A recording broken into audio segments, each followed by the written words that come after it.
నా రోజువారీ జీవితంలో సాధ్యమైనంత వరకు భారతీయ ఉత్పత్తులనే ఉపయోగిస్తాను. ఉత్పత్తి చేసిన వస్తువులను నాకు బదులుగా స్వదేశీ ప్రత్యయాలను ఎంచుకుంటాను. ఇంట్లోనూ పనిలోనూ సమాజంలోనూ భారతీయ ఉత్పత్తులకు ప్రాధాన్యత ఇస్తాను.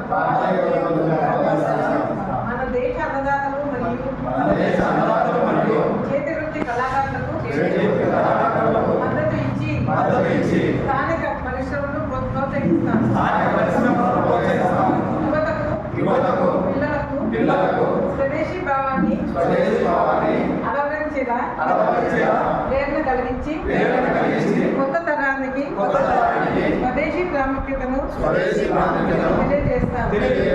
కుటుంబ జీవనంలోనూ సామాజిక జీవనంలోనూ భారతీయ భాషలనే మాట్లాడతాను. పర్యావరణంపై జాగ్రత్త కలిగి పర్యావరణ రహితమైన మరియు స్వదేశీ ఉత్పత్తులనే వినియోగిస్తాను. అలాగే దేశీయ పర్యాటక ప్రాంతాలకు ప్రాధాన్యత ఇస్తాను. మనం చదివిన దానివల్ల మనకేమీ అర్థమైంది? మనం ప్రతిదీ స్వదేశీ అదే కాకుండా